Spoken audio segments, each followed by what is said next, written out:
ओशो का एक प्रवचन है, ज्योतिष अद्वैत का विज्ञान। इसमें ज्योतिष का अध्यात्म से संबंध बताया गया है। ओशो ने फलित ज्योतिष को तवज्जो नहीं दी।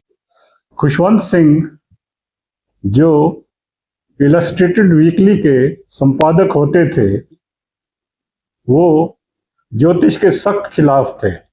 उन दिनों इलस्ट्रेटेड वीकली में साप्ताहिक भविष्य कथन नहीं छापा जाता था।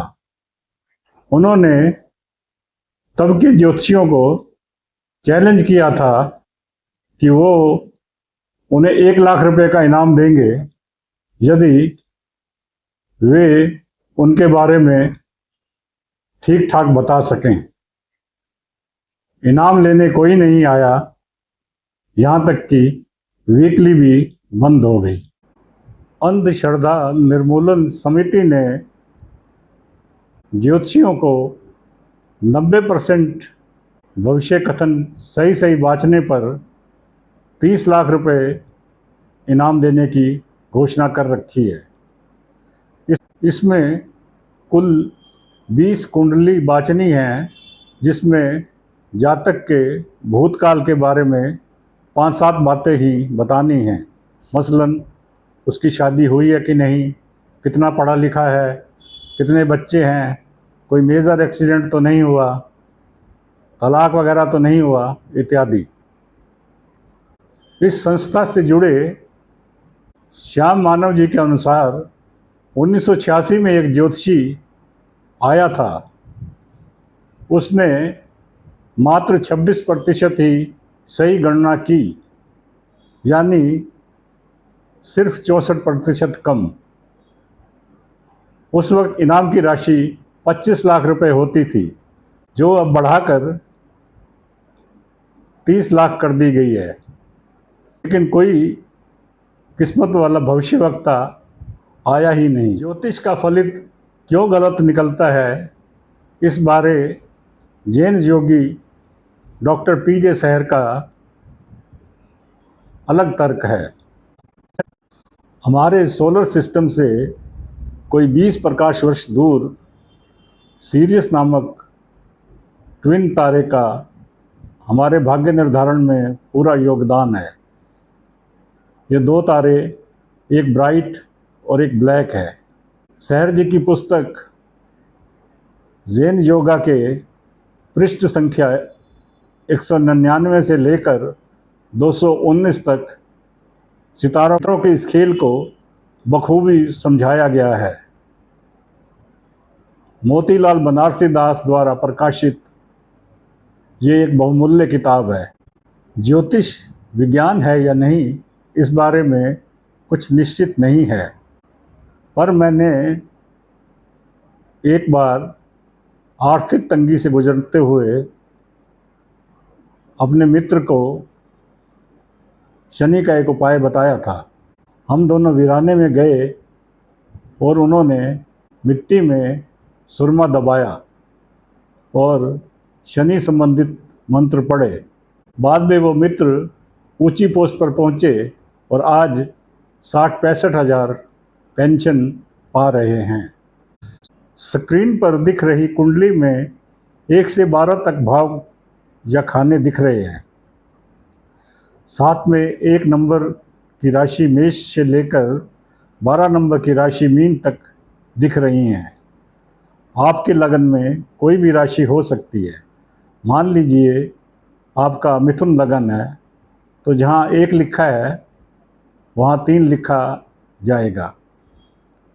जहाँ 12 लिखा है वहाँ 2 अर्थात टॉरस या वृष आ जाएगी।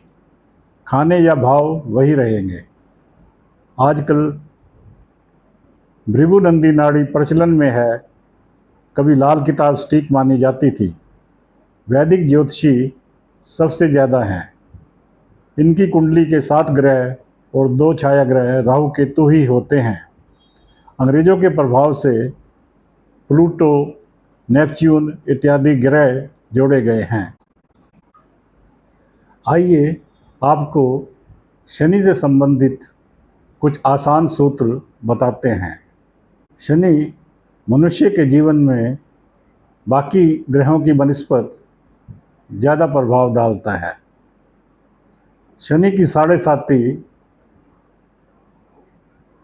तभी शुरू हो जाती है जब शनि आपके चंद्रमा की राशि से एक राशि पहले आ जाता है, और ये साढ़ेसाती तब तक चलती है जब शनि आपकी चंद्र राशि से अगली राशि पार कर जाता है। शनि एक राशि में लगभग 2.5 वर्ष रहता है। मान लीजिए आपकी मीन राशि है, आजकल शनि इसी राशि में विराजित है। इस हिसाब से आपकी साढ़ेसाती के 3 वर्ष गुजर चुके हैं, 4.5 वर्ष बाकी हैं। शनि जब मेष राशि को क्रॉस कर जाएगा तो ये साढ़ेसाती खत्म हो जाएगी।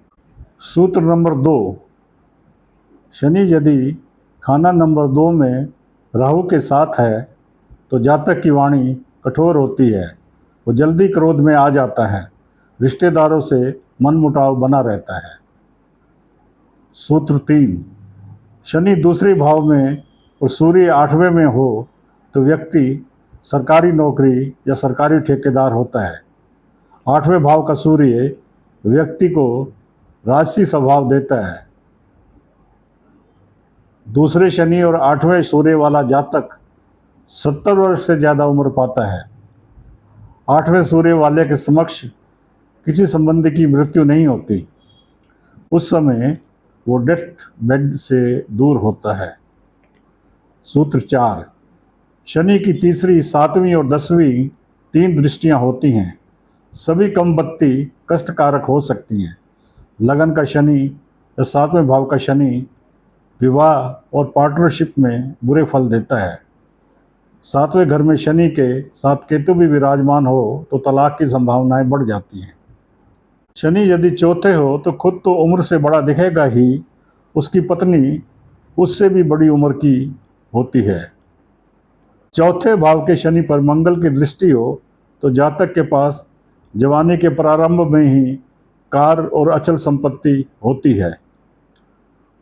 सूत्र 7, यद्यपि शनि जहाँ भी बैठता है उससे अगले भाव को भी नुकसान पहुँचाता है, इसके बावजूद शनि नौकरी दाता है और राहु की तरह ब्याहू भी है। शनि अगर जल राशि यानी कर्क, वृश्चिक या मीन में बैठा हो तो 10वीं राशि मकर वाले खाने को ज़बरदस्त नुकसान पहुंचाता है। उदाहरण कुंडली में कर्क का शनि 7वें भाव की मकर राशि को नुकसान पहुंचाएगा। इस भाव में पति या पत्नी की सेहत हमेशा खराब रहेगी, चोट बीमारियां लगी रहेंगी, पार्टनरशिप में भी कष्ट आएंगे। शनि 5 महापुरुष योगों में से षष्ठ नामक महायोग बनाता है। स्क्रीन में दिखाए 7, 10, 11 राशि में विद्यमान शनि जो केंद्र या त्रिकोण भाव में है, यही योग बना रहा है। ऐसे जातक को जीवन में भौतिक और आत्मिक सुख प्रचुर मात्रा में मिलते हैं।